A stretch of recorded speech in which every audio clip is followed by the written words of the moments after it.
T-M-O.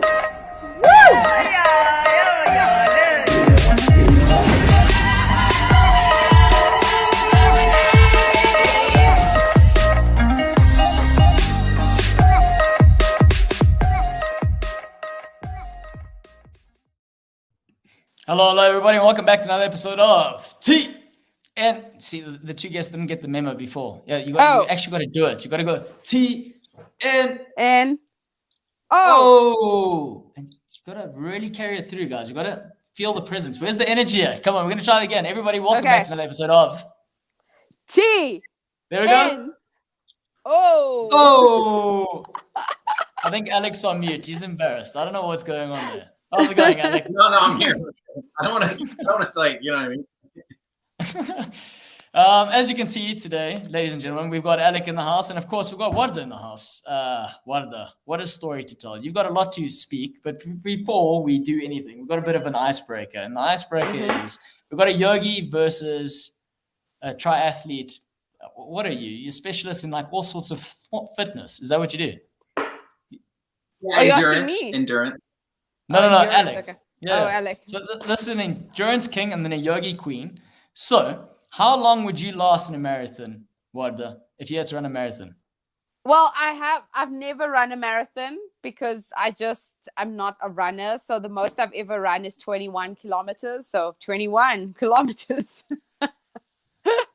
Alec, I feel like this is an opportunity for you to sell the point as to why she should be doing more 21 kilometers now.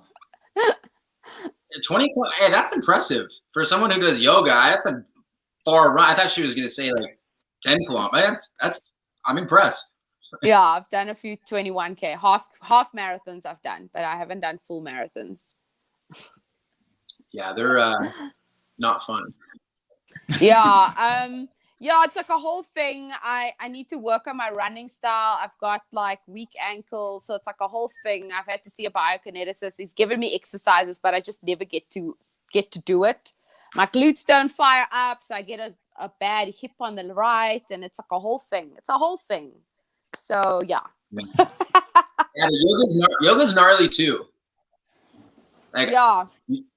I've done like hot yoga before, and an hour of it, I think I would rather run for an hour than do an hour of yoga, to be honest. Yeah, 100% agree with that. I like the yoga is a strong mental game. Like you got to sit there and focus on the action, focus on the movement. Hot pod yoga. I don't know if you guys done. I'm sure I mean, this is what you teach. So the hot pod. My girlfriend loves the hot pod yoga stuff, and just to sit through that takes strain on my. It definitely does. Believe it or not, I actually am not a fan of hot yoga because I feel like it opens your body up to more injury because you're in a hot, heated room. You overstretch your limbs because you are more supple because you're in the heat. But it's actually not necessarily where your body's ready to go. But the heat gives you a false sense of flexibility. And then when you leave, you think you did a great workout or a great class, but then it ends up you feel sore the next day because you've overstretched. So I just prefer doing yoga in a normal environment, like normal weather outside at the beach, wherever in your house. So that's my vinyasa style of yoga, not hot yoga. No kakaranga, eh? Kakaranga, vinyasa. Kakaranga. Oh my goodness, look at you. You colonizer.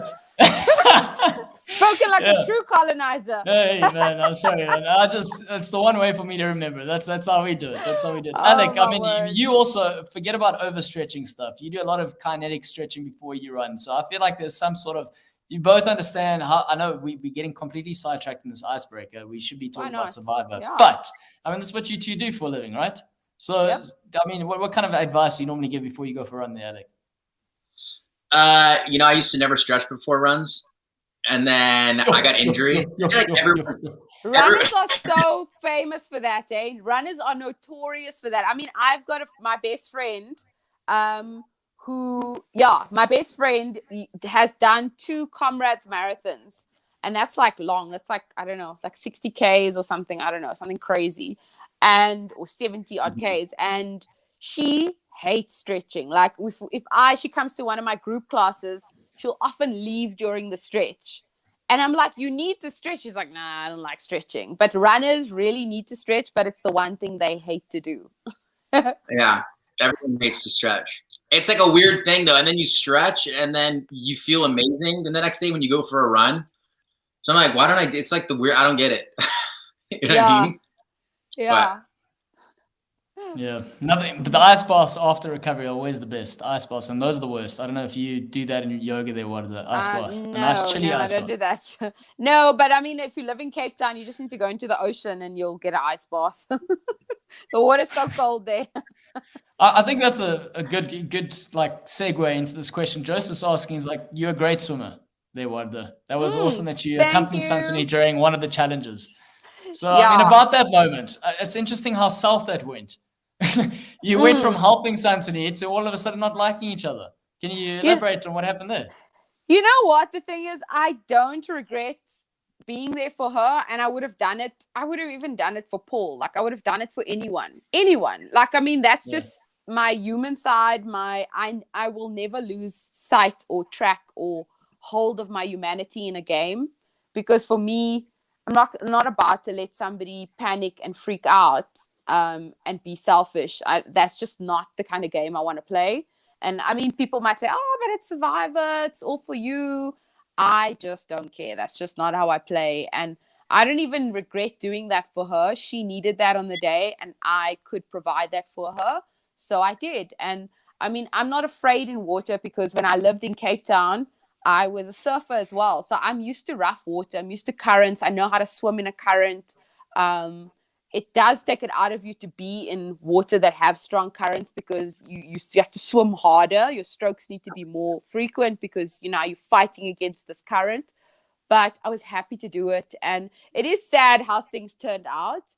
But I don't hold anything against Santini. I mean, Alec, I'm sure you can back me on this. On day 30, you start to unravel mentally. And I mean, the way Santini was playing, where she was playing everyone up against each other, and she had screwed someone over at everyone around except Chappies, or maybe even Chappies. Yeah, she even did it to Chappies with Paul.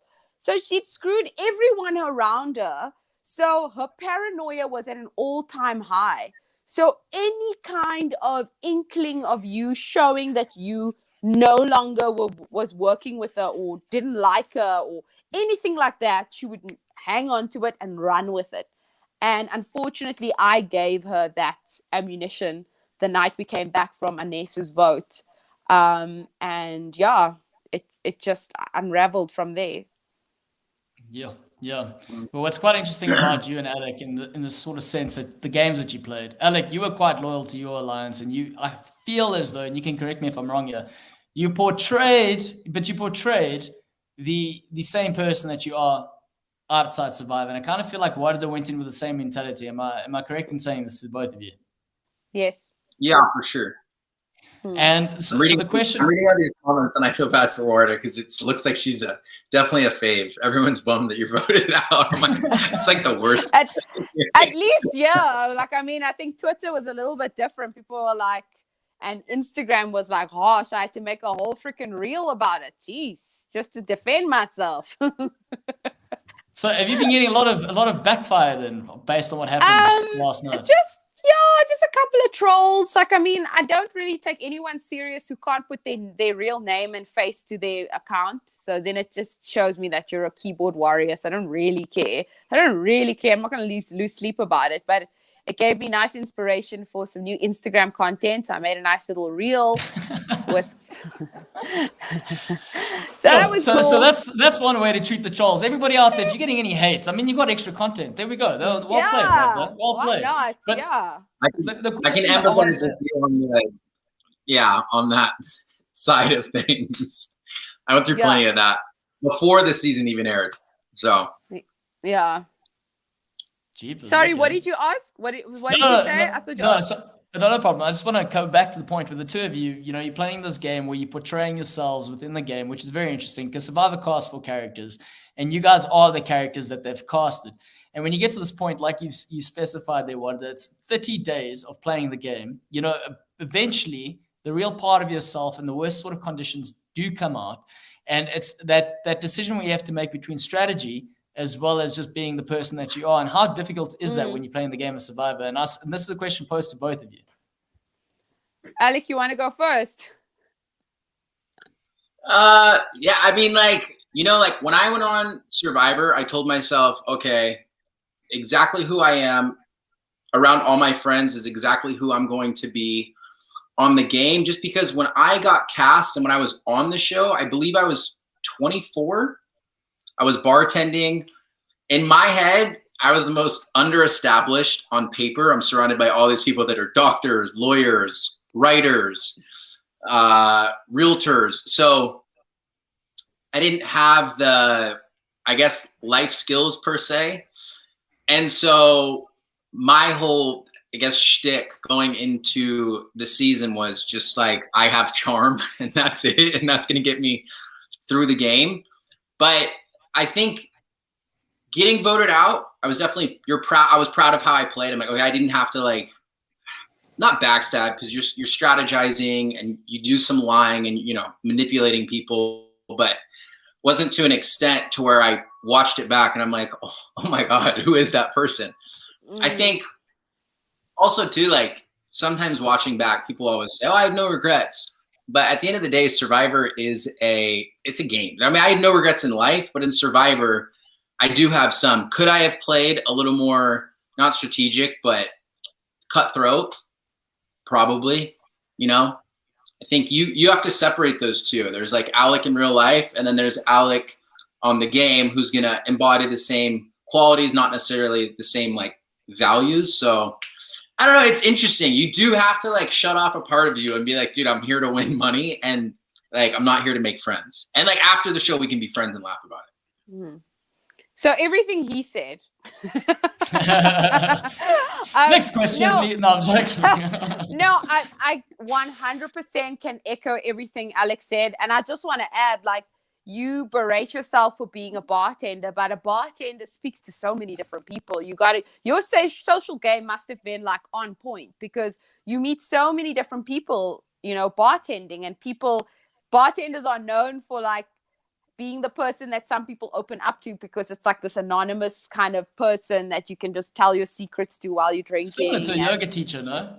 Yeah, well, the same thing with like a yoga teacher, yes, or personal trainer, but also I was a journalist before. So in order to get the scoop of the other journalists, you would have to make a real connection with somebody quickly, because you have to file a story for the same night.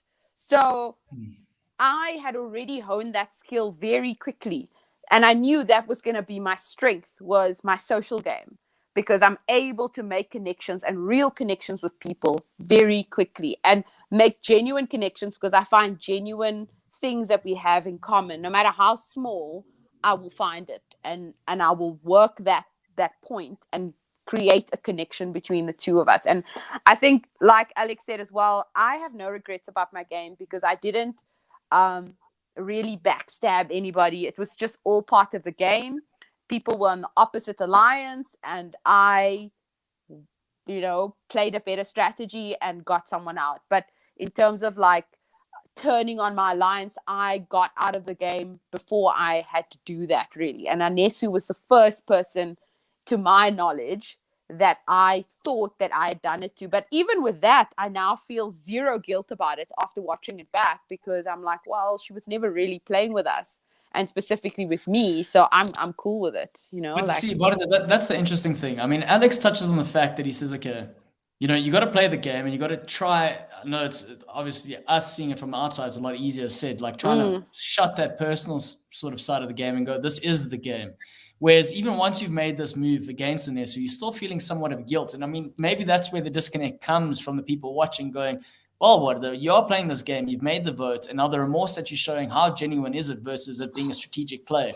And that's one of the things that maybe gets lost in translation. And for you, was that something you were generally struggling with when you voted her out?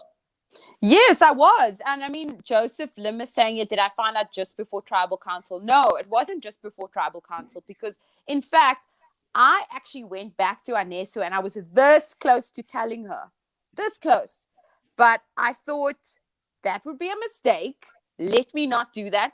But I kept giving her opportunities for her to open up to me. And I was like, yeah, people are, I can't remember what I said to her, but the sentiment was always like, it was kind of like creating a safe space for her to come to me and say, listen, Wardah, let me just be straight with you. We are targeting Tyson. I want to get you on side. And I might have flipped because I did make an alliance with her first, even before Tyson. So for me, it was kind of like, I wouldn't have necessarily felt that bad about flipping because I did make an agreement with her first. But because even when I gave her the opportunity to open up to me and she didn't, I realized I wasn't in that inner circle anymore with her. And I had to side with my alliance. And I did have time to do that. So that wasn't just, I didn't find out just before we went to tribal council. I knew the whole day that we were going to vote for Anesu. Yeah, so the votes in the Nesu thing was quite interesting. As the journalist part and as the bartender, you guys have good social cues as to picking up the traits that you like in people and the traits that you don't like in people. And the alliances, I mean, in everyday life, you create an alliance, technically a friendship or whatever it is. But in this game, it's very overt. It's an alliance you're making. What were the turnoffs for both of you when you were playing? When you saw someone, you'd be like, nah, this person did this. I didn't like it. I don't want to be aligned with them. What were those turnoffs? For me, it was anyone that was... Sorry. Go ahead there. I don't know. For me, it was people that were inconsiderate. So that's why I could never work with anyone like Paul, because he just thought about himself and he didn't think about the tribe. And I think pre-merge, you have to think about the tribe because you're still playing a team game, a tribe game. And then also the misogyny thing. Don't come with your freaking anti-feminist, old school, men are the head of the house bullshit to me, because that's a trigger in a big way. But was it that obvious, this misogyny? Because I mean, it's quite a strong statement to go out saying, they were being misogynistic, and you said that, and sort of, and was that overt? Everyone could. But is it subtle? Is it still a strong word? That's what you call it. That's what it is. I call a spade a spade. Yeah, if a spade's a spade, then fair enough. But I'm asking, was it to you? Was it as clear to everyone else? Yes, it was. I mean, it came out in that tribal council. Where I don't know if it was when Paul went home. So, Amy saw it. Santini saw it. I saw it. Carla saw it at that challenge. Like, no one listened to the women at all. And if they had just listened to us, we could have stood a chance of winning that, because it wasn't a hard challenge. It was literally just stacking blocks and making a word. It wasn't groundbreakingly difficult. And we couldn't, because the boys were all about the brute force and, doing things, stacking the blocks with no thought process behind it. And the silly old women must just stand one side while we pick up the big, heavy blocks, And for me, that's a massive trigger. I can't deal with that. I can't deal with people in 2021. And all these guys, ironically, are younger than me. So how are you coming with misogynist, old school values up here when you are younger than me? You're in your 20s and you're thinking like a man of 60 years old that still thinks a woman belongs in the kitchen barefoot and pregnant. That just didn't sit well with me at all. Was that a comment that was actually said? No. I'm just embellishing. You're just putting and I mean, another point where it came out also was in the first tribal council, I think it was, where Chappie says, there are lots of strong players in this tribe, like Sean and Anela and and Renier. And then I'm like, wait a minute. Why are you not mentioning Marisha? Marisha's freaking strong. Marisha can bench press all those boys, and then still go run a marathon. That's how strong she was. But because she had boobs, that she wasn't even in that category for chappies, because for chappies, men are strong, not women. And that for me is such a trigger, and it's obvious. And that's why using the correct term for it, which is misogyny, there's nothing wrong with that. It's not an explosive word. It's just what it is. No one's saying anything's wrong. Just curious as to what's led up. And Alec, I think you wanna jump in there? Yeah. No, I was just gonna say, I think it's tough too. Ward, I'm sure you can relate. It's I know that when I got on the island, I don't think people understand that when you're dropped on this island, there's no rule book. You know, you go on the island and then it's just like, that's it. You're like, okay, this is, you know, here we go.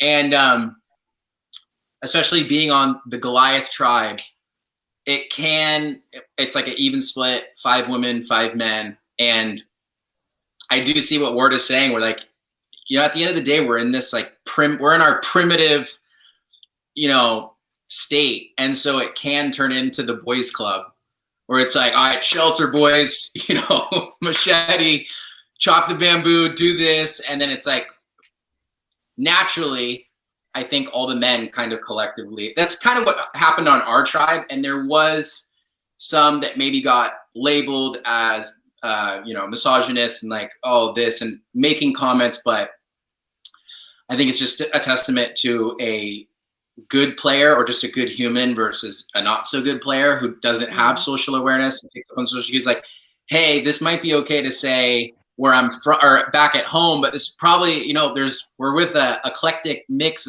of people that probably aren't going to like understand the way we deliver things. And so it's like, have enough social awareness to know that you can't just like fling things out unfiltered and think that it's not going to come back to bite you in the ass. Because the other day you're playing a game, and I hate to say it, but you do kind of have to please everyone in the beginning. You don't want to be hated. You want to be well liked.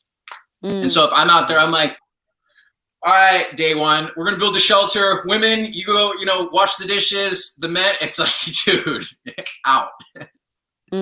Yeah. That's 100% like, you don't want to be that person who's like bossing people around on the first day. And it's so funny when you watch previous seasons and you see how so many people just fall into this trap every single time. And they 9 out of 10 times the first person to go. Like poor old Jason was the guy building the shelter, and he was the man with a plan and the first guy to be booted out. And he's a super fan. I mean, shame, the poor guy. Like he definitely knew better, but it's just so tough out there. Yeah, it is pretty tough, but it's interesting that, I mean, so season 37, that's not too long ago from Survivor US, and obviously the latest Survivor South African season. And we've touched on the sort of, last week we had Jean on, we had Inesu on, and we spoke about the sort of, you know, females playing the game of Survivor. And Alec, you've touched on the men's club, the boys club. And when we're looking deeper and we're looking from a socio sort of environmental, how we live our lives, and this is a microcosm of what we experience from a day to day. And it's just natural. It's interesting that we do revert. You've touched on the word primitive there, Alec. And it's interesting that, you know, brute strength. So we're going to go according to this. And I've commented, so you, Wardah, in terms of, again, that comment between personal and strategy, in going, I can see this is how it's going to play out. How can I then take advantage of it? Or do you just get so wrapped up in being infuriated by it that it completely blinds any possible strategy for a positive move for your game? You know what the thing is? Yeah, probably I could have probably played it better. But you know what? I went playing the game with my authentic self. And I felt like if I did that and I used what was already in my toolkit and not try to manufacture skills that I maybe didn't fully master about myself, that it would have tripped me up even more. So me calling out misogyny, me calling out things, that's just who I am. I'm that person, you know. I'm going to say what anybody else is too scared to say I'm going to say. And you know what? It got me today 30 out of 39 days. It's not too shabby. And also, sorry, I just want to interrupt there. You also had a great story. Your story was incredible. But it was, if we're looking from a narrative perspective as to the edit that they've told, which is the question I'm going to ask both of you follow up here. But the edit that they told, I was rooting for you, man. You came from like a tough sort of situation. You overcome it. And then it's typical Game of Thrones. You got to the power seat and almost came across like you got power hungry, and then you got kicked off your throne, which is an interesting question. When you guys look at yourselves back in the edit that someone else has portrayed you as, how different is it seeing yourself get told in that light versus the story that you believe to be true versus the game that you played? For me, I'm very happy with the way I was edited. I think because of the style of play that I was playing, where I was more of a muse to the guys, so I would whisper things in their ear and they would kind of implement and find a way to make it happen if they agreed with it. It wasn't obvious to show it. Like I didn't play the sexy game like Tyson did, where he found idols. So it like makes for good. It's easy to see his gameplay because it's out there. Or Kieran, who went out and chatted to people and wheeled and dealed. It's easy to show that. But to show me whispering to them in their ear while cooking, you know, very silently and very with finesse, it's hard to show that.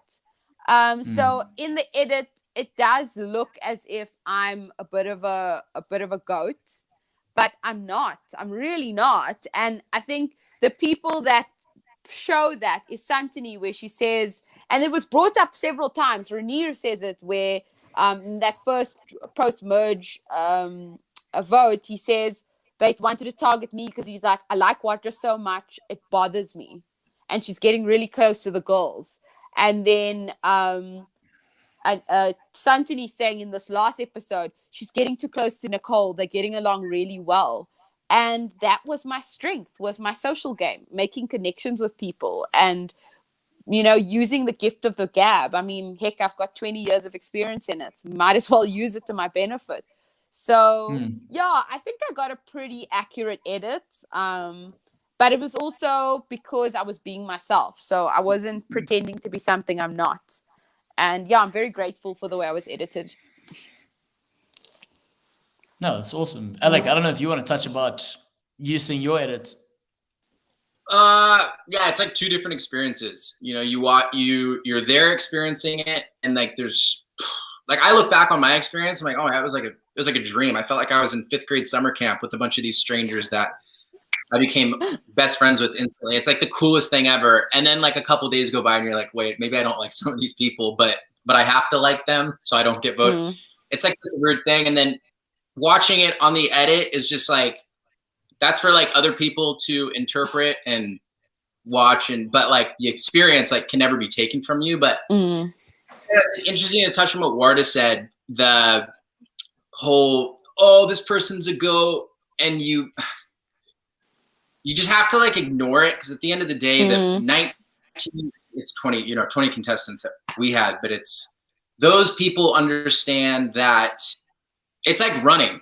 They always say like in endurance running, if you run 100 miles and you start at mile 0 to mile 100, it doesn't matter how long it takes you to cross the line. There's just a respect that you did this. We went through the same hill climbs, the same trails. We went through the same shit, the highs, the lows.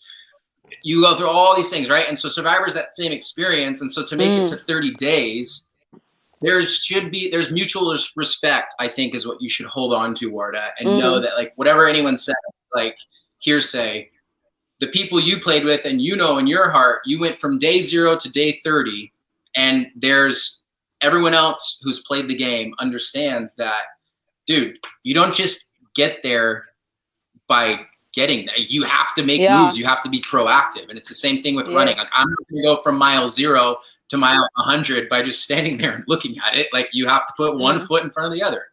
And so that's what, I mean, my edit was like cool, but at the end of the day too, it's like, dude, they're packing hours and hours and hours and multiple cameras. If you really add it up, you have 3, and then once things get intense and there's less players, you have 3 to 4 camera crews running around the island, hundreds of conversations, trying to paint the thing.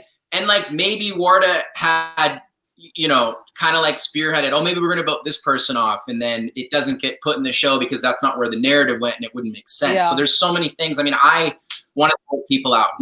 Was never put in the edit, but it's just the way it goes, because they're trying to pack in hundreds, thousands of hours of footage into this 44-minute time slot.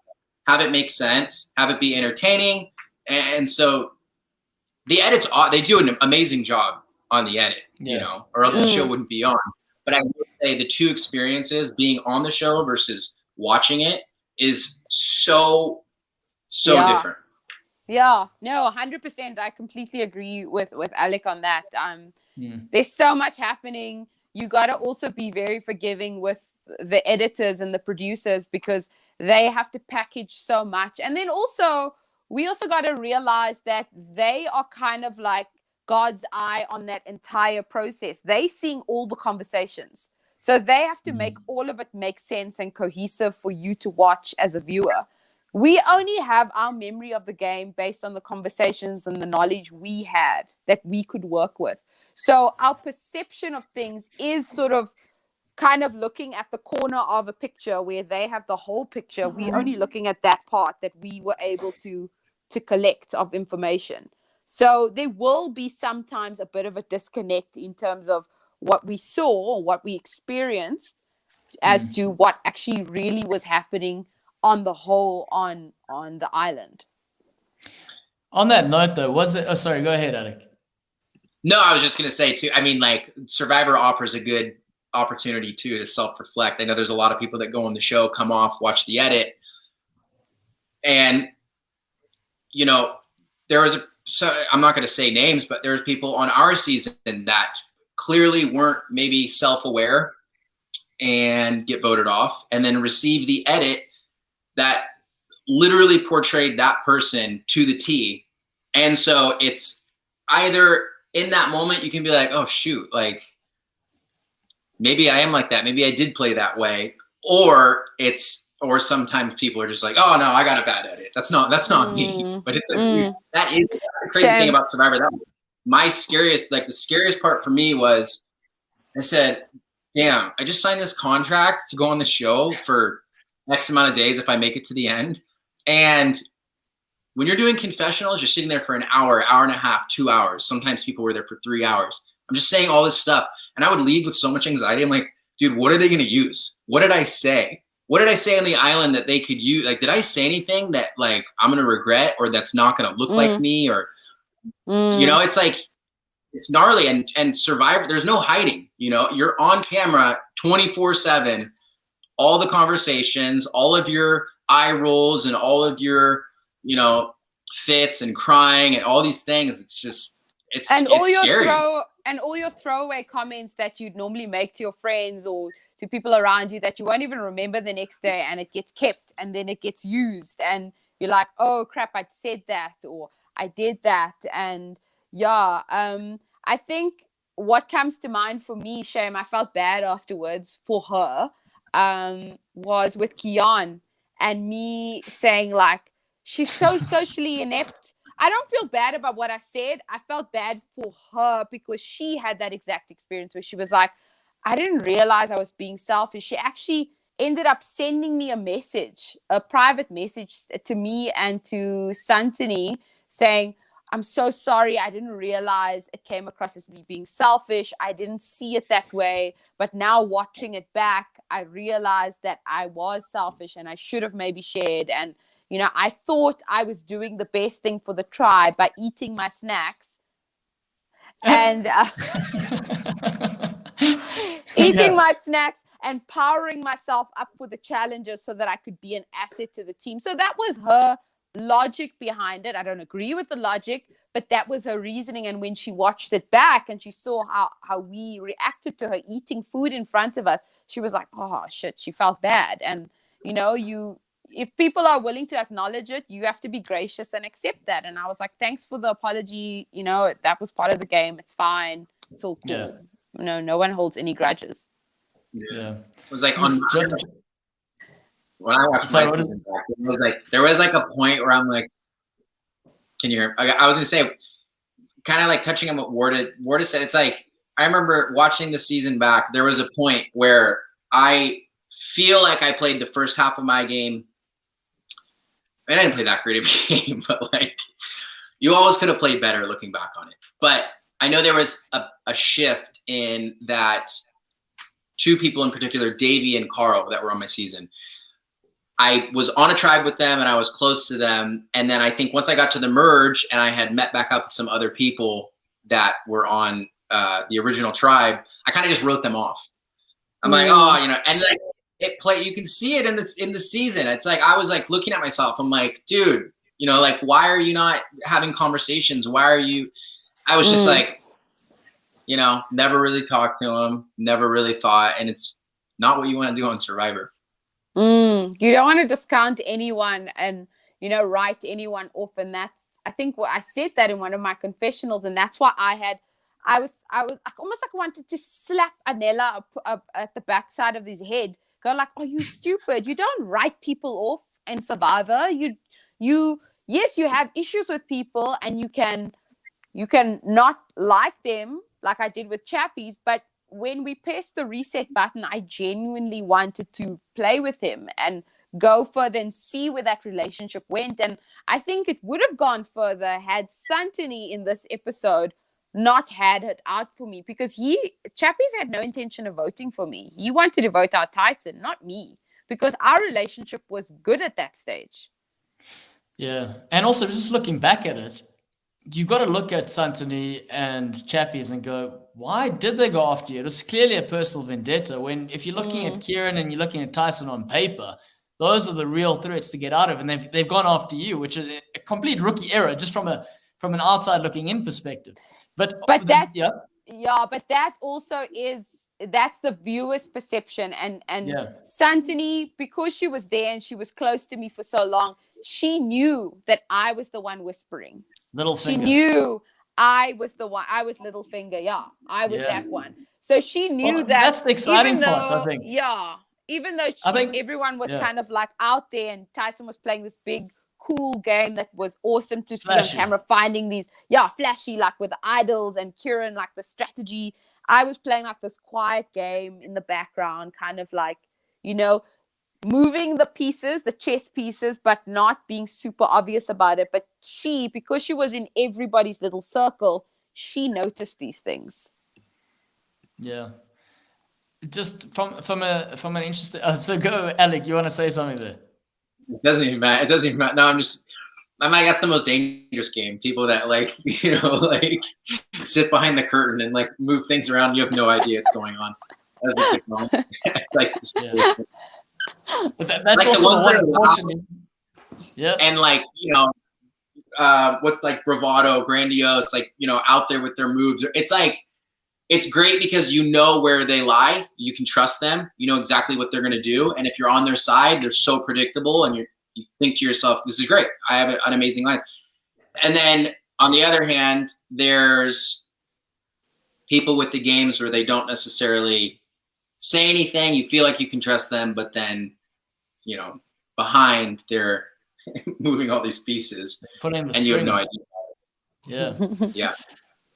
But what the Nella sort of conversation? I mean, that was an interesting sort of relationship, because that's where, public enemy number one, and you land up working with the guy. So was there something based on you saying, you're able to find something that you can work with people? Was there something from that perspective, or was it merely a number that you were roping in from a strategic point of view? Or was there something generally about him that you're like, I can work with this guy? Or that you managed to convince him? Because he said he's written you off. You know what? I did it because we had to. We needed the number. I never trusted him because I knew Anelas, and we all saw that. I mean, Tyson and Kieran are very intelligent players, as they've well shown. We knew very well that Anela goes where Anela feels the safest. Anela was the damsel in distress of our season. He was saved multiple times by multiple people, and literally saved up, and even saved last night in the episode. So he goes wherever he feels safer. So he was always just a number to us, because you can't work with somebody who has no guts and guile to like go for things and put their name on there and their life on the line for the alliance. And we all kind of took chances at different points. Tyson playing his own idol when he could have played it for himself, because up until that tribal council, just before we walked in, he was still, and we were all still sort of on tender hooks. And I eventually said to him, it's the plan as a go. You can play your idol for Chappies. Just trust us. Play your idol for Chappies. And he was like, okay. So everyone at some point, and Kieran going around talking to everybody and making those connections is also taking a chance, So we were all willing to take chances, whereas Anela's just not that guy. He's just not that guy. He's the guy who just goes wherever he's going to be protected. So for me, he was kind of, and to our alliance, he was always just a means to an end. But nobody fully trusted him. It was always about, do this, so we'll give you this. Do this, so we'll give you this. So Kieran dangled me in front of him and said, we'll get Wardah out if you vote with us, kind of thing. But I mean, so it was never on the cards then. That was purely just to rope him in for the number. It was just to get him on side because I was his weak spot was getting me out. Like, oh, I'm gonna get Wardah out. Okay, cool. I'll do whatever you want, kind of thing. Yeah. Okay. Well, that's fair enough. I mean, we've got a good question here from Robin saying, what is your ideal final 3, final 2? Were you planning on voting Kieran or Tyson out at any point? If it was a final 3, we were happy to go as a 3. We were at that stage, we were like, you know what?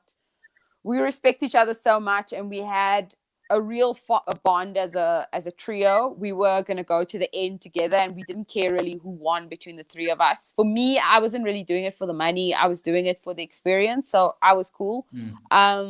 But however, I said to Tyson, but I didn't want to say it too much because I didn't want to sow seeds of doubt around me, and have them turn on me like they did on Nesu. I did tell Tyson, if we go to a final 2, perhaps, you do realize we won't win against Kieran. We would have to get Kieran out because he's more well-liked by the jury than us. We are the least liked people in the tribe. So if I had a choice, I had to get to that point, I would definitely have gotten rid of Kieran if we were a final 2, because I think I would have stood a better chance against Tyson because we were equally disliked by everyone on the jury. but on that note, I mean, Alec, you can correct me if I'm wrong here, but when you were playing, did a lot of people not like you? Because one of the curious things when you play the game is you do land up putting them on there and then you need to ask them for their vote. So in terms of managing that, and your case there, what they're saying, a lot of people didn't like me from that perspective. Were you even trying to mend that? Because you're saying you're quite socially aware with regards to managing these relationships, but were you just going, I'm going to take someone worse than me and then beat them at the end? Was that the gameplay? I did try, but I mean, things happen so quickly. With Anela, it was kind of like for him, he was just so injured by the fact that I wrote his name down once in that one tribal council when Carla got voted out, and he just would not let that go. He was like a dog with a bone. Whereas I didn't have I actually really liked Rainier. I had no issue with Amy. I have no issue with Nicole at that point. I actually had a good relationship with Nicole. Marisha saw me as her rival. So she didn't like the fact that I was around. And also because she was so close to the girls, she didn't like the fact that I was getting close to the girls. So I was kind of like a threat to her. Sean also didn't like me because I was just on the other side and I voted out Marisha. So that relationship was kind of not good. And who else was there? Rainier I had a pretty good relationship with. I really liked him. It was kind of tied destinies, kind of did things for us. And I mean, watching back the edit, thank goodness we got him out. Jeez, he was so smart. He was so strategic and he was so charming. So it's good we got them out. But it wasn't deliberate. It wasn't like I was actively trying to make people dislike me. I think they just disliked me because I was uncorruptible and I was kind of like this wall of, I couldn't get, they couldn't get to me. And even when I got to Ponderosa later and I spoke to Amy and I was like, Amy, why didn't we chat? You never came. She said, I could see you were too loyal to Tyson and Kieran. There was no way I would have been able to work with you. You just were a wall. So I think that I didn't realize I was portraying that because I thought I was approachable, but she said I didn't even try because I thought I knew there was no way. There was no way I could swing you. Yeah. Yeah. That's interesting in terms of not being able to be aware of that fact. But we've got a viewer here saying, Ricardo de Silva saying, Wardah, what is the one thing you looked forward to most when you got voted out? And I suppose this question can extend to you as well, Alec, in terms of when you guys did finally get the boot. What were you excited for? A shower and a comfortable bed and chocolate cake. I just had this weird thing. Kieran and I, for the last 10, 20, 15 days, we were just talking about chocolate cake. And I was just wanting chocolate cake. That sounds good right now. Is that what you wanted as well, Alec? No, you know, I was I mean, I was like, when I went out, it was just, oh, it is what it is. I knew I was going home too that night. It was like unanimous. So I was prepared for it. But in regards to food or a bed, or the only thing I was looking forward to is just seeing the people that were at Ponderosa and experiencing that. Because like in regards to food, we had the challenges, all the food challenges. I had won I had won every single, or been a part of every single winning food challenge. So in regards to food, it was every other day I actually started to like gain weight back on the show. I remember I was walking down to the beach and Carl comes up to me and he's like, damn, dude. I'm like, what? He's like, you're looking pretty big. And I'm like, really? So I was, you know, when I got voted out, it was the previous day. I had just gone on a reward challenge, food, wraps, wine, all this stuff. Next day or 2 days later, I get voted out. So there was nothing. I mean, I still ate pizza, but it was just, you know, just seeing people. And then you're excited to play this different game in Ponderosa where you get to kind of air out all the dirty laundry amongst yourselves and see what was true, what wasn't. And then the worst part about it is talking to people and being like, oh my gosh. Like I had this guy, John, he's like, dude, I wish we played. He's like, when we paddled out on the boat on day 2, just him and I, it's like, I wanted to game with you so bad. And like Wardah was saying, sometimes you just get a feeling, or people get a feeling like, oh, you know, they're stonewalled, or, oh, they won't do that. But it's like, you know, what's the phrase? It's like, you don't know if you don't ask or something. I probably ruined that. But yeah, like, you know, there was times I didn't really put effort in, or maybe I tried to have a conversation and then you don't, like, you don't give it like enough. It's like, well, have another one, or do this. But so in Ponderosa, that's kind of like the bummer is everyone starts to look back on the coulda, shoulda, wouldas, and they say to you, oh, I totally would have done this, or, you know, we should have done this together, we should have gamed together, or it's just from their lens, you get to hear their perspective, and then they want all the information. Yeah, it's interesting. Yeah, but you know what? Also, what I've realized about those conversations also are those conversations might never have really happened in the game because you're sleep deprived, because you in game mode, you're anxious all the time. You probably wouldn't have had those conversations because your anxiety is in such a level where you trust so few people. In hindsight, when you rested and thinking normally again, you're like, oh, I should have played with this person. It would have made logical sense. But let's be honest, you're not completely logical. It gets harder and harder to think logically as the days go on because you're tired and you get a little delirious. You get a little crazy, you know? Well, I think that fact resonates more with you than it does with Alec. I mean, he was well fed. I don't know what his excuse was, but you got a bit more of an excuse there. Yeah, I mean, the first couple of days, I won't even lie. Like our shelter, it rained so much. Our shelter was leaking. We just could not get the shelter right, and it was raining so much, and it was cold. And we eventually were sleeping like maybe an hour, 1 to 2 hours a night. And we reached a stage where we had such bad brain fog. I remember looking at, it became a joke, like no one could remember Carla's name. And then eventually we like made her like these alter egos. It was Karen, it was Catherine, it was Kathy, it was Carol, it was different things, you know, like all these different names, and they all had different personalities. And I remember looking at Tyson one day and I said, I know your name starts with a T, but I literally cannot remember it. And that's how bad it was. Like you couldn't remember simple things. And it's amazing how much sleep, just lack of sleep, never mind food, does to your brain. It's crazy. Yeah. Well, about the food subject, I think, I mean, it's been a lot of contention last night. Like we've got a chef here. I mean, she was the chef. She was by the rice. We know, we got a contestant come out, said he didn't like her cooking. He actually just voted for her because he said he didn't like her cooking. That was the one guy. Yeah. But from a strategic point of view, Wardah, was this an intentional play of yours? I'm going to be center, they're the food. I'm going to be dishing out. It gives me an opportunity to talk to people while I'm giving them rice, while I'm making sure. Was that completely deliberate from your end?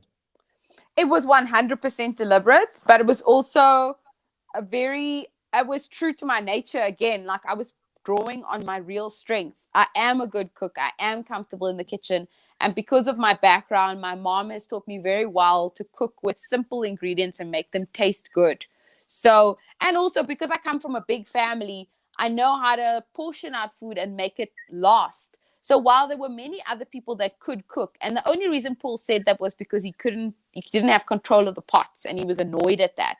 Because in his mind and in Pinty's mind, they were like, you're supposed to have breakfast, lunch, and supper and snacks. But I'm sorry, this is not the real world. This is Survivor. You can't have breakfast, lunch, and snacks. You know, this is just not how things go. So while there were other people that could cook, no one knew how to ration the food correctly in order for it to last. So, so that's why I also took control of it, and it was my strength. I'm a city girl. I've never gone camping ever before in my life. We've got a saying in our house, my husband and I, roughing it for us is staying at a 3-star hotel. That's about it. So when I got to Survivor, I panicked that first day because I was like, shit, I don't have a role in this camp and I'm going to look like a princess and they're going to vote me out. I need to find something to do. So when Chappies went off to get fire for us, to compete for fire, I was like, right, if he comes back with fire, I'm going to put my hand up for cooking, because the way to anyone's heart is through food. And if I can cook nice food, chances are they'll keep me around. And I mean, in the one Zamba 3.0, 2.0, I don't know, Santini literally says like, no, it was a choice between Carla and me. And they were like, no, we got to keep Wardah because Wardah cooks for us. You know, so. Joseph's asking, did Paul ever tell you in person that he didn't like your cooking? Or did you only see it afterwards? No, I only found out afterwards. Because he was eating. Like, I mean, you show on the video, he was like stealing the food that I cooked. So if the food was so terrible. And the irony of it is that he did cook one day. He made this onion soup so we would season the food with a little bit of seawater, just to give it a little bit of salt. This guy it was more like seawater soup with a little bit of onion. It was awful. It was so bad. And he convinced everyone except me to put it in their water bottles. So everyone, for the remainder of their time in the game, was drinking water slightly flavored like onion soup. Imagine how gross that was. And they were complaining Your breath must have been delightful. Yeah, look, it wasn't me though. I didn't do that, but everyone else did that, and they put it in their water bottles. And I told them, onion stays. You know, onion is a kind of a taste that stays, and your water is going to taste like onion for the rest of your time. Nobody listened. So people want to listen out there. We got so David and Goliath, the season there was an interesting play rather than this is coming back to what we saw last night. We've got Angelina. She makes a play where she comes out and she's open about it. You really need to watch this at some point, where she comes out, she's open, she negotiates with Jeff, and she's like, listen, give me the rice. It's for the good of my tribe, you know, whatever the deal is. And she walks away, and it's a deliberate play on her end. And if we juxtapose you in this scenario, yours was immediate. There was no negotiation. The option was take the fed cook or get the rice. And you're like, nope, team first, I'm taking the rice. Yeah. Which is why this is very interesting, because obviously Chappies takes the sweets. You guys call him out for using the sweets as some sort of doping before a challenge, which is interesting. Then he steals the rice after you guys have gone through his bag. In the interest of this whole sort of conundrum, from we're looking at it objectively, now that you've seen things play back, were you really going to take that rice off the island if you got voted out? Or was that a conversation that you were truly trying to bait Santini? Oh, no, it was clearly to bait her. It came out in tribal council even. It was pretty clear in the tribal council where everybody... So you weren't just trying to save face. You weren't saving face. You were like, I was legit going to do this. No, I was legit gonna not take the rice. It was an eye blind. It was to get them to find out to confirm who was stealing the rice. And we knew it was Chappie, so we wanted him to take it. But that's also why I gave 90% of the rice to Tyson. So I only had a little bit in my bag, because obviously if I said that and he checked my bag and there wasn't any, he would have gone through all the other people's bags. So I needed to have a little bit in my bag. And if I was voted out, I would just take it out of my bag and give it off to Tyson or to Nicole or to whomever. But I was never going to take the rice. I mean, if I was inconsiderate, I would have shown that inconsiderate or selfish manner other times in my time on the island, which I never did. I was always the person that, you know, was considerate and kind and took care of people. And my caregiver instinct would never let me leave them with nothing. And that's also why I was so triggered by Chappie's behavior, because it was selfish. It was so selfish. We've got this rice now. And when I won that rice at the auction, when I bought that rice, it was enough to take us for the rest of the 9 days. So we were set for the 9 days. So for him to now siphon off of that rice, he was screwing it up for whomever was going to be left for the next 9 days. And I just found that incredibly selfish. So I would never have taken the rice. It was all just an act. Like, as I said, that was my play at Tribal Council. Everything I said was calculated. Everything I do at Tribal Council is for a reason. Calculated. It's not just emotional craziness. Yeah. And I mean, upon watching it the second time, I'm going, no, she definitely wasn't going to take the rice. This is completely deliberate. This is a plan. Second time I'm watching it. First time watching it, it's quite out there, and it's quite like you guys are going at each other. And it's like, whoa, wait, is she really going to take this? And then the edit misleads us. But what I want to ask both of you now, from the rules perspective, what do you come out saying? You know, it's in the rules. It's in the rules or something, going through someone's bag. Is this something especially from an American sort of perspective, do they give you a rule book that says you're allowed to go digging through someone's bag? Do they? But you're not allowed taking. So I can go look through your stuff, but you're not allowed taking it. Yeah, you're not allowed to take, but you can look through somebody's bag. Alec? I don't know if we lost him there. Alec, you still there? Yeah, it's the same on American Survivor. It's exactly the same. You guys both kind of cut out. I think you had asked if there's a rule book, if you're allowed to look in someone's bag but not take anything out of the bag. Yeah. So it's exactly the same. What else is in this rule book that we're not getting told of? Because you guys get given a rule book. What else is there? You technically You're technically not supposed to take anything at a reward challenge unless you get told. I don't know what just happened. Can you guys hear me? Yes, I can. Yeah. You're technically not supposed to take anything from a challenge unless you are told you're allowed to. Like the Fresh Stop stuff, they were obviously allowed to keep whatever they took at that, that haul that they got from the Fresh Stop thing. So some people still had things left over and little packets, and that's why what was the name? Kian had some snacks left. But if, like, for the pizza challenge or the auction or the braai, you were technically not supposed to take anything back to the rest of the tribe. And the differentiating factor I think we brought and we were trying to highlight at Tribal Council with that was we took stuff from the braai because we knew how depleted people were on the other side as well. And we felt bad because when we were done eating ourselves silly at that braai, or Alec, you know what a braai is? It's like a barbecue. Just a South African word for a barbecue. When we were done at that braai, we were stuffed and there was so much food left over, and we were like, shame, like these people, okay, let's just take one for them. And it was really like a sympathy thing. And I promise you that night in camp was so cool because everyone suddenly got along. People were happier. People weren't so much playing the game. They were just like happy to have something in their tummy. And I remember Anela still keeping the serviette, his sausage was in. He says, I'm keeping it in my bag and I'm just sniffing it the whole time. Just sniffing it, just remembering that sausage.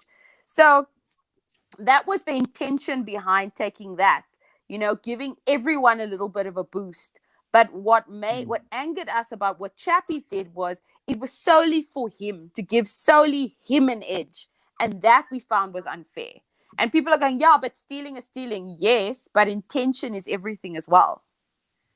Yeah, I think that's a fair point. But at the same time, if we're looking from his perspective, he's completely down in the numbers. I mean, this is someone that's been targeted from day one of merge.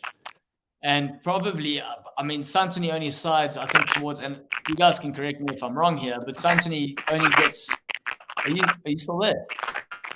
What's going on here, people? Oh, what are you still there? Yes, I am. Sorry, I had to plug my phone in. I'm sorry, No problem. my phone was dying, so I had to plug it in to charge. It's all good. It's all good. Yeah. I'm just going back to the point where if we're looking at Chappies from day one of merge, he's kind of at the bottom. So from that mentality, he is kind of only thinking about himself because people are coming after him. So if we're putting it in that context, is it as bad from that perspective? Whereas you coming in from a perspective, you got the numbers, you've got people you're clearly working for, people that are going to throw themselves under a bus for you because you've got that trust. And he has someone who doesn't necessarily have that. So to change that mind shift of his gameplay from that perspective, is it as bad?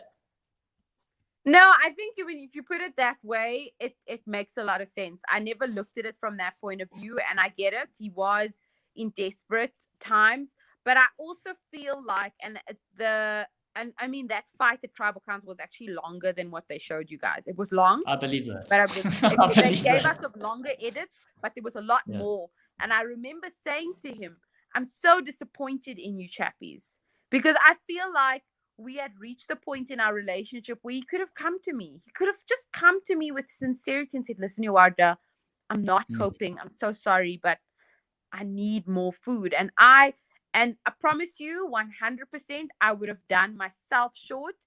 Even Santini, which he had done many times before, we would have eaten less to give him more if he honestly told us he was really suffering. And I mean, I work in fitness. I understand his body's bigger.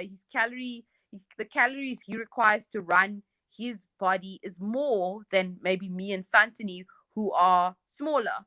And women scientifically, we don't consume or use as much calories as a man does. So I could get it. And I would not necessarily have cooked him more rice. I wouldn't have cooked more rice because the ration is the ration. But I would have been prepared to shortchange myself. And I know if he had asked Santini would have, without a doubt, eaten a little bit less to give him a little bit more. I know it would have pissed Tyson off. It would have pissed Kieran off. But I would have handled that. I would have said, you know what, guys, leave it. It's fine. I'm making the choice to do it. And I will do it.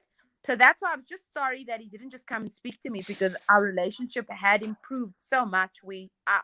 I honestly would have been okay if he just came clean to me. But the underhandedness and the stealing during the night for himself, just for me, was very selfish. But out of curiosity, though, if someone like him does say that, and he's sold, I mean, we know, I've touched on the fact that from a social perspective, he's got no numbers left. And he's so reliant on the challenges, technically speaking, which is probably what's going to limit these games. So he's reliant on this. So if someone like that, whose game that you want to get out, is saying, look, can I get extra rice, Wardah? And you're going, if I give him this extra rice, is it not going to help him in the challenges? Would you still be open to that? Well, that's probably something Kieran would say, because Kieran's like the more analytical one, and Tyson. Yeah. So, yeah, I suppose it's a difficult conversation, because I would be happy to give it to him, but then Kieran was also hungry. Tyson is also hungry, so it would mean me giving them a little bit more. So, yeah, I suppose it is a difficult thing to do. It is a hard thing to do. I still feel like he should have just come clean and told me where he was at. As opposed to stealing. But I mean, as you rightfully say, he was in a difficult position. He just had Santini. And Santini was kind of thrusted upon him as well. It wasn't exactly a relationship he's mended. They've come together. It's typical Survivor. You come together when you're at your lowest and you find someone with a common point that you can relate to. In that case, they both found a common enemy, I suppose, in you. And that's what brought them together. Yeah, they found a common enemy in me and in, I suppose, our alliance. But that's the interesting thing about the game that Santini's played, is that she was in our alliance at some point. And when I spoke to Kieran, he said to me, or it was Kieran or Tyson, afterwards, they said, we wanted her as a fourth. But when she played that, she got that idol out of the wall and didn't trust us with the Dino vote, we knew she doesn't trust us. Because, I mean, she was not on the chopping block. She was 100% not on the chopping block. But she was so paranoid that she flushed an idol she didn't have to flush, all because she refused to trust us. So as she kind of sealed her fate in that way by doing that with us. Yeah, I think that's fair. That's a fair assessment there. We're going to move on now to the Golden Spear, and this is the moment where we discuss the player. I told you the other day, or a while back, you were nominated for this. I don't know if you picked up on it or even know what the Golden Spear is. Yes, no, I maybe. heard I got the Golden Spear. What did I get it for, though? I heard through the grapevine. I didn't actually see what I got it for. It was for your comeback, Wardah. It was for the comeback into moving into a powerful position. It's a while back ago. But anyway, the Golden Spear is where we talk about the player who's made the best move for the episode and the move that's going to help them moving forward in the game. So, Wardah, let's hear it. Nominating the first player that made a great move this past episode. I think the person who is in the pound seat right now is Nicole.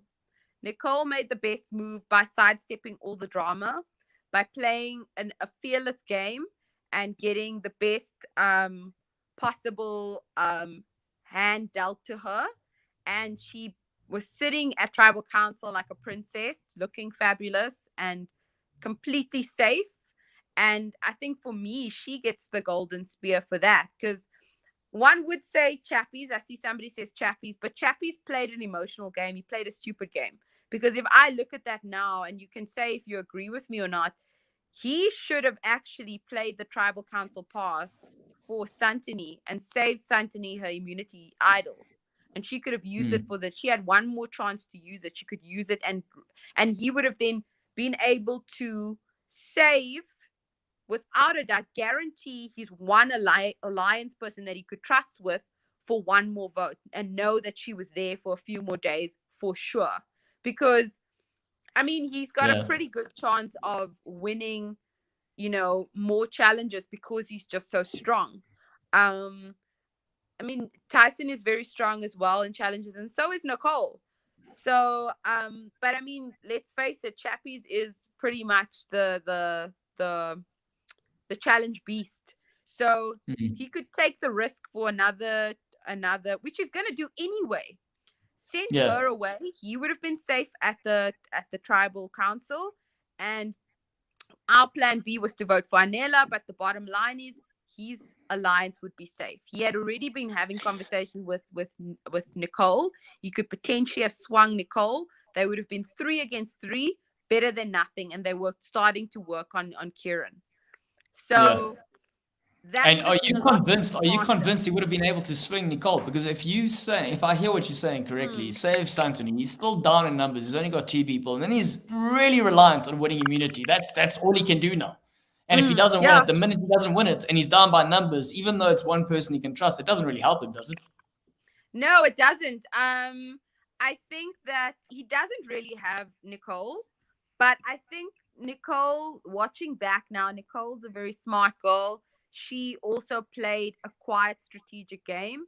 And if he had made a compelling enough case, say if he won another immunity challenge, right, going forward, and he pitched her and said, look, I will keep you safe because now Anela's gone, right? You vote with me to get one of the trio out.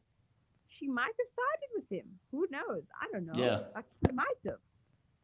So, yeah, I think that's why I would say people would say, oh, but if Chappie gets the Golden Spear. No, I think Nicole's in a very, very good spot in this episode. She's sitting there and just watching everything unfold. Sorry, Wardah, your sound. I don't know if you're covering the mic while you. Oh, there we go. Sorry. Far better. Yeah. No problem. Sorry. No problem. Yeah, I think Nicole is in a far better spot. In this episode, because she's just squeaky clean, sitting there, looking great, unscathed, being able to say whatever she wants. First class. Being able she's to sitting say in the first class seat. Sitting in the first class seat, saying whatever she wants, being able to chime in and support me, but know that she's untouchable. Yeah. We've got some people here saying Santoni for the win. Do we not give her some credit for this episode for actually playing her idol correctly this time? Yes, you try to convince her, you try to talk her out of it. She played it correctly. I do commend her for that, for at least playing it. But like I said, it was a wasted opportunity for her and her alliance. Like if Chappies wasn't as emotional, the two of them, and I mean she's better at this than him. she's very strategic. If she had just set her emotional state aside and thought about it for a second, she could have actually saved her immunity necklace, and still kept herself safe by saying, Chappie, send me away. Yeah, And then but I suppose being burnt the first time. Yeah, but being burnt the first time, I guess if you got something, you make the play, and then you live to either love it or regret it later, rather than not playing it and going on. I think that's far worse from that perspective. But okay, I'm going to count down to 3. And once I've counted down to 3, you got to throw the spear and you've got to give the name. You've got to give the name. We do have some people, they're saying Santoni, they're saying Chappies, obviously at your expense in this sort of scenario. And then we've got Nicole. Those are the 3. But you go with whoever you want to go. Are you ready? Yes. And I got to hear sound effects. Yes. Okay, 3, 2, 1. Nicole. Oh, there we go, Nicole. Good job. I think it's the first time she's won it on TNO. I could be wrong, though. I don't keep track of these. I'm going to speak to the admin person. But yeah. Oh, well done, Nicole. Okay, it's time for the wooden spoon. And the wooden spoon, Wardah, is for the person who hasn't made the best move. You've already touched on that fact, so we might as well just go out there giving the names who you think deserves the wooden spoon. It's quite an easy one from your perspective. So you're just gonna go out and give it. But again, sound effects are important. What sound effect am I gonna make? Be creative. Oh, the there we wooden go. spoon goes to Chappies for being too emotional and not using his mountain of advantages in a better way. Look at that. Tato's agreeing. He's like, yeah, they knew who you're gonna say there. Unlucky, Chappies. Wardah is giving you the wooden spoon today. And then we're going to move into the final section. What are the storms brewing? This is where we kind of look at what we think's to come. We make predictions, and obviously from your side, your hands are tied to a certain extent, but we can still see how we think this is going to unfold or play out because you're only privy to what you see when you go to tribal council. So from that perspective, what do you want to see? What don't you want to see? What do you think's coming? What are you hoping for? I'm hoping for my boys to prevail, and it's so hard for me. I can't say more than that. What are you hoping for? Maybe you should answer the question better, because I mean, you go in with imagination and not with facts. I've got too many facts in my head, and I'm not allowed to share at this stage. So that's such a journalist sort of answer, and I can't even fault you for that, to be honest. Really poking the holes there. Well done. That's very cool. What I do like is the first time you've come from like a sort of position where there was an alliance that was in power, kind of gets flipped, and then the ones that were in power then become the swing votes. And now we've got a situation where we've got 2 apiece, technically speaking. We've got Nicole and Anela, we've got Tyson and Kieran, and we've got Santoni and obviously Chappies. And in the sort of based on what happened in the previous tribal council, we know it doesn't bode well for Chappies because it hasn't boded well for him from day one. We know Santoni, unfortunately, through association and flip-flopping, she's in that seat too. So naturally speaking, we've got a Nicole and Nella who are free agents who could flip either way, are probably going to be siding with your buddies. That's probably what's going to happen in my opinion. And they're going to try and pick someone off if Mr. Man, like you say, is unable to win that immunity challenge. I think that's the obvious choice because they can't afford to keep someone like that around because then he's got the story. I came into Emerge day 1 and people want to get me out and I've made it to the end. I think he pretty much walks away with it. So I don't think his future is long lit. I think it's coming to an end, unfortunately. And then if we're looking at the other things, let's work this out. There's also the exciting part that we can talk about. The advantages and the immunities are seem like it's coming to an end. Yes, I mean, like we said, Santoni would have only been able to use, I think an immunity necklace is only allowed up until 6. And then I think even, I could be wrong, but I even think at some point in the game now, the remaining time, Immunity Island also falls away. So you can't send anyone anymore. But I can't remember correctly as to when that happens, but I know at some point there's too few people also to do it. So it does come down to do or die in the challenges. So I think your assessment is a good one. Whether it is factual and how things actually played out is It's pure imagination here. This is pure imagination. TBC. I love your imagination. It's colorful. It's great. It makes for compelling TV. You should be one of the producers for the next season. Oh, thank you so much. I'll make that. You got LaRue's number. Let's get him on the phone. Mr. LaRue, let's chat. WhatsApp LaRue. But what I do like about, I mean, you pretty much out because of the fact of advantages in a way, you know, and Kieran speaks about it. I got 2 votes. Yeah, and it's interesting to see that that's what the result is. And this is where the game's probably going to flip, and this is where it gets super exciting, because in your case, Kieran's the three of you have played a textbook game from a survivor perspective. Like you said, you playing the little finger in the background where no one's really seeing you pull the strings, but you're pulling strings. Kieran's coming out as the strategic mastermind. Tyson's coming out as the challenged idol, sort of finding king. That's what's coming out. But so from that perspective, you've played the great game, the survivor game that people are expected to play, but you get undone by the advantages. And the next episode that gets taken away or gets played the final time someone can do that. So it really, the question is maybe for you, I mean, I know what your answer is going to be, but maybe is it one episode too late for that to happen?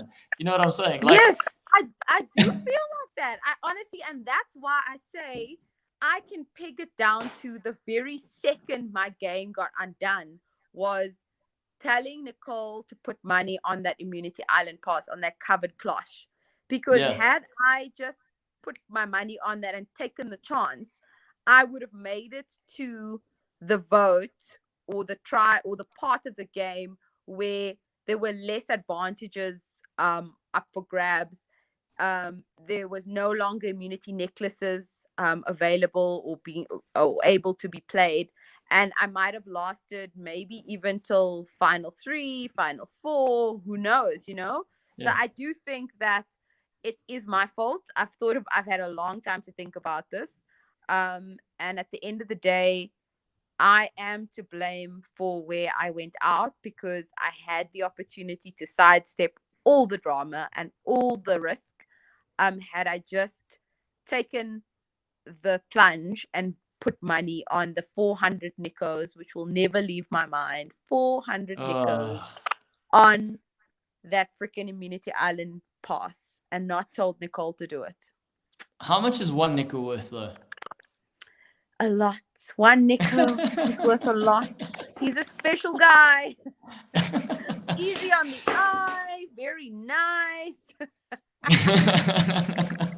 he serves Nicole while she's in the bath with champagne. You know, it looked like an air hostess. There was, I think, a next sponsor for the following season should be some airline. That's where I'm thinking based on that. I want to ask you a hypothetical, Wardah. You make it to the end as planned with the 2 that you have. What would have been your convincing argument for the people to give you the title of Sole Survivor if you made it with Kieran and Tyson? Look, realistically speaking, I don't think I would have won against both of them. Because, like I said, Kieran was just more well-liked and they played more like out their games. My argument would have been around that role of being like a little finger and the person, you know, influencing strategic moves from the sidelines. But realistically speaking, I mean, I'm not going to even dream or fantasize about the fact that, I could have beat them. No, I probably wouldn't have beat them. But then if that's the case, then why go to the end with them if that's what you're saying now? It's a multi-leveled thing. Like I didn't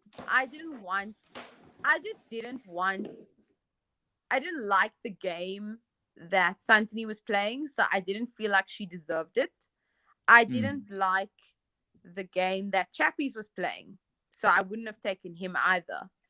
And I just didn't want to. Neither of us wanted to be sitting next to a Zamba person because the jury was made up of a majority of Zamba people. Zambas. We knew that if it was a popularity contest, they would win hands down. So but then on that note though, had you done that, had you flipped on your squad, had you flipped on them and been the one responsible for taking a Zamba member to the end, would you not somewhat gain some favor from the jury? I think the only person I might have actually, and this is going to sound crazy, would have wanted to sit next to between the two that was left was Anela, because he didn't really have a resume. Like, he was saved all the way to the end. Like, I mean, he was even saved last night. So because he played the sort of the damsel in distress of the season, I think it would have been smarter of me to sit next to Anela. But also, then again, my worry with him was that he was very well liked by the Zamba people. But in terms of resume, I had a far stronger resume than him. Yeah. And I would have had one even more so then, because then I would have potentially have taken out Tyson and Kieran as well. Yeah. We got 2 funny comments there.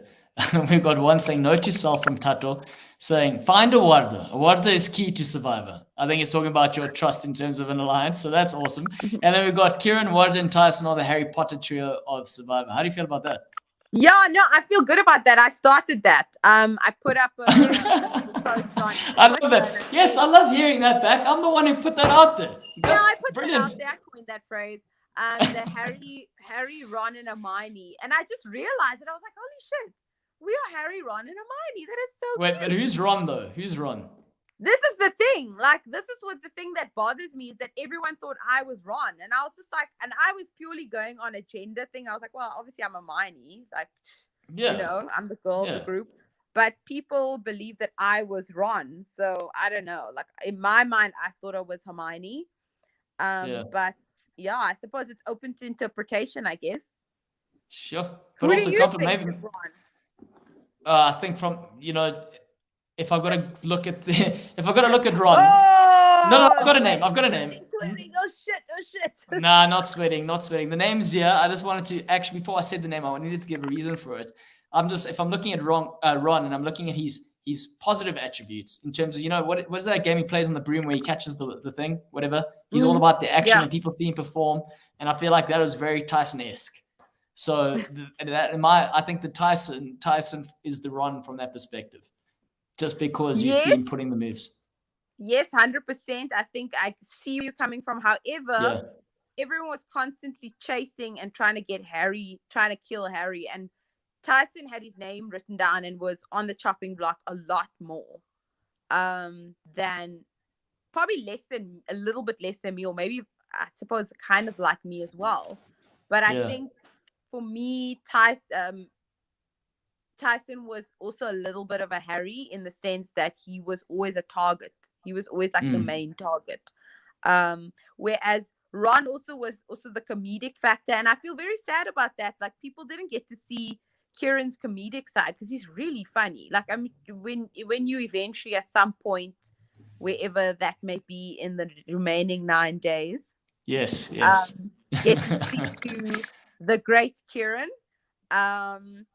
Be it as a winner or a runner-up or someone else. I'm not saying anything, but when you eventually do get to speak to him, it'll come out in your conversations that he's really funny. Yeah. He's got this dry sense of humor. He always had us in stitches in the camp. So I think that's also what made him so likable, because he seemed so non-threatening, because he was like this funny little guy that was in camp, like making everyone laugh.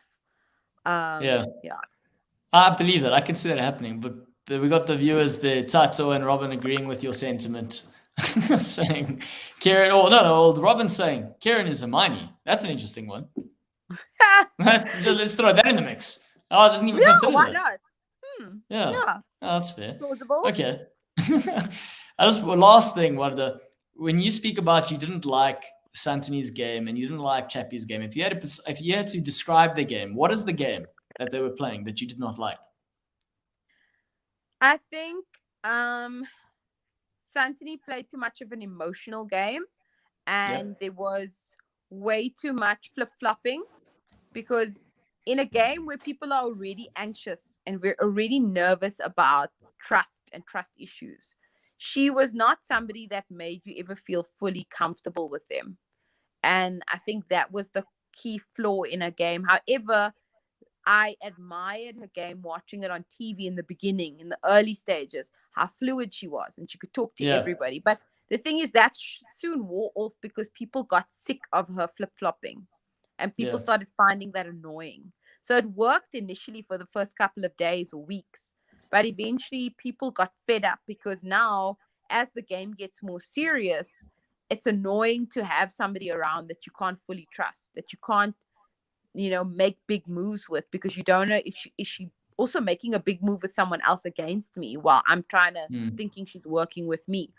And that's what I didn't like about her game. So I liked it, but I also admired it. It's weird. I liked it, but I also didn't like it. Towards the end, it kind of, towards the end of my time with her, it was kind of getting annoying. With Chappies, I feel he was too cutthroat. Like he was too, he was too all about, first of all, the physicality of the game. Like he discounted a lot of, he even discounted Santini at one stage when he was with us in Zamba 2.0. And he kept commenting about her weight and this, and, like the way she, and this is the thing with him, like no social kind of like Alec was saying, like social awareness. Like, you don't comment on a woman's weight. You don't know where it comes from. You don't ever comment on anyone's weight, because you don't know what happened in order for that person to get to that weight, so you just don't comment on it, where he would. And for him it was all about physical game and manipulating people and being sort of very game botty, whereas, and that's what I didn't like about his game. It was all very clinical and all about getting to the end. And for me it was like, geez, dude, like play a bit of a game of integrity. So that's why I really admired him when he jumped out and he helped Daniela, and then he swam out and he helped Santini, and then he swam out again and to get another block. And for me, I gave him a lot of respect for that, because I was like, okay, this guy does have a bit of a heart.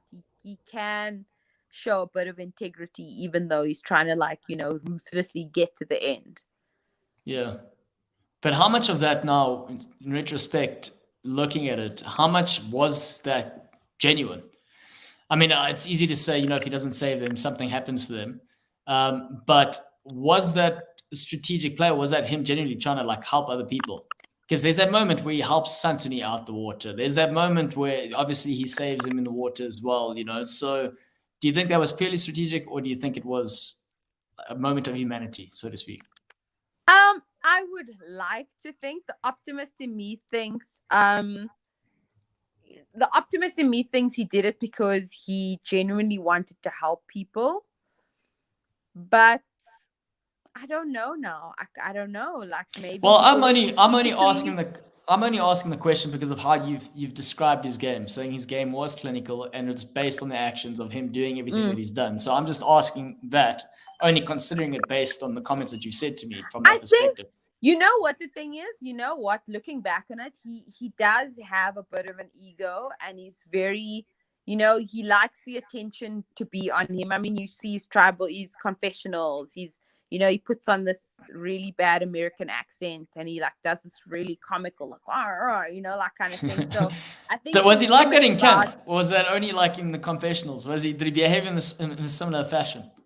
No, it was all just confessionals. He wasn't like that in camp. And I think part of it was kind of for the glory. He did it for the glory, because let's be honest, Survivor safety is of paramount importance. There are lifeguards. There are people to help somebody if they do get into trouble. It wasn't like there was no help to help anyone who had trouble in the water. So he didn't have to do that. But I think for him, it was about looking like the man and looking cool to everyone else, And I think that was a big part of it as well. Okay, that's interesting. Thank you for that perspective. It's another take on the show. Also, we need to remember that this is a show uncut for the super fans. So we don't try and hide anything. We don't try and censor anything. We try and say what we're thinking. So thank you very much. I appreciate the honesty there, Wardah.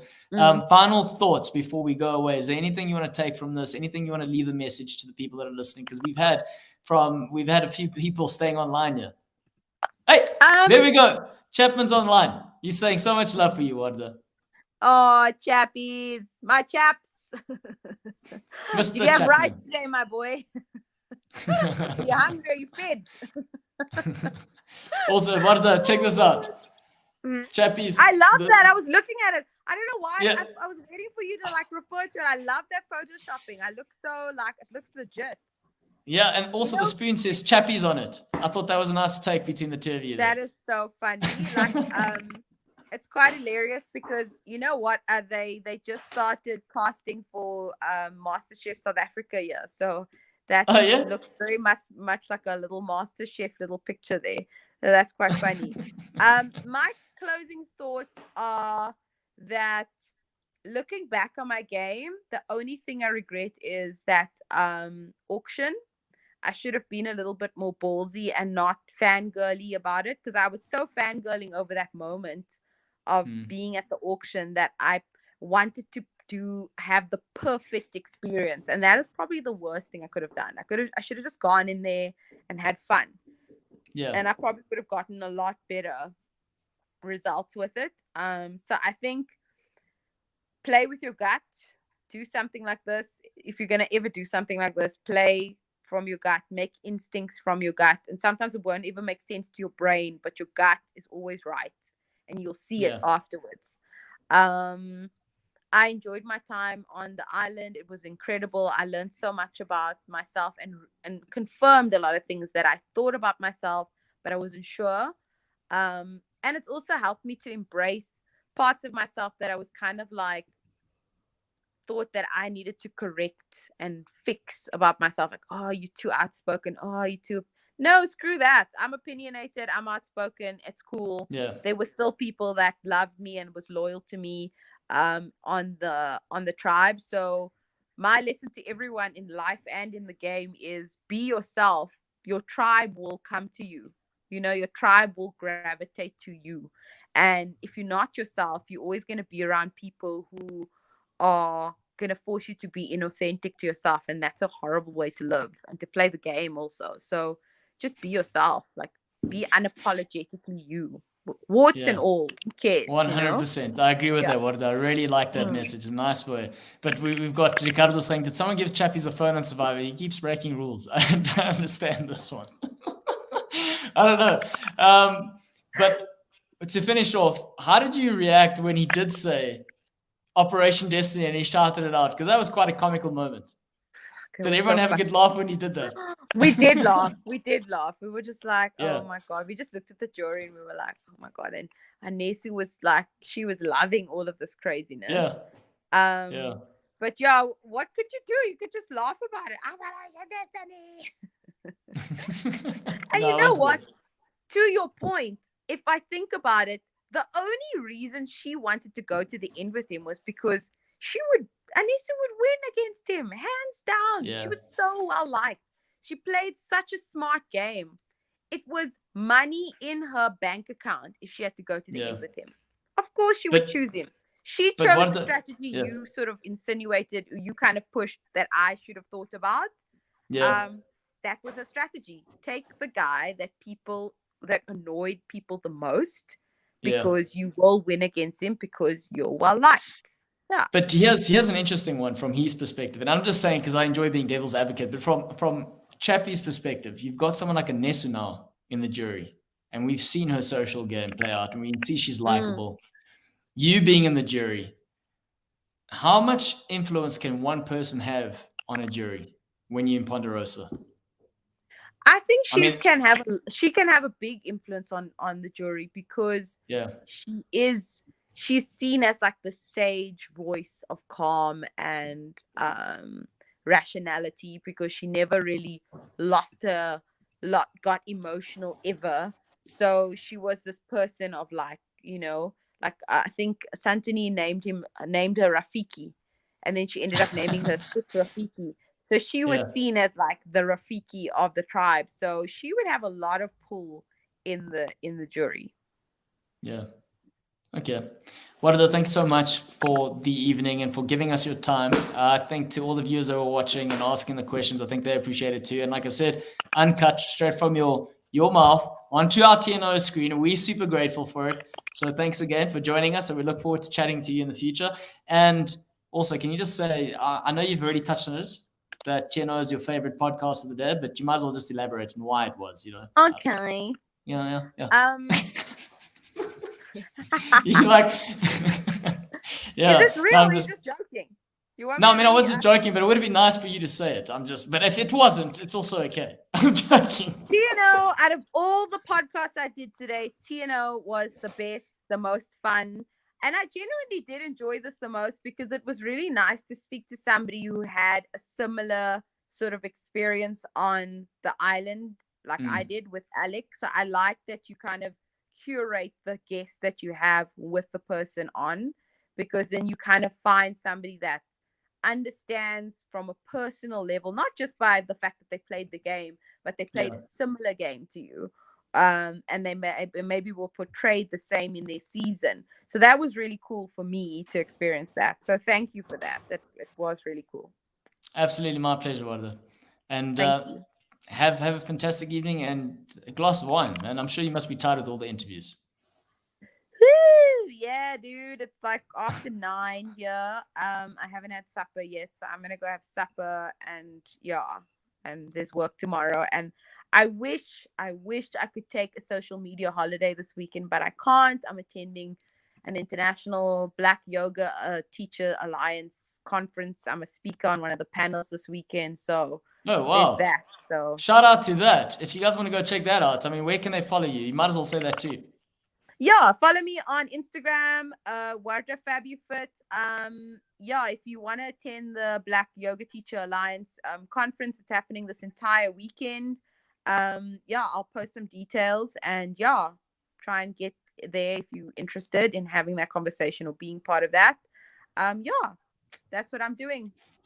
That's awesome. Thank you so much, Wardah. Have a fantastic one. Bye. Cheers. Bye.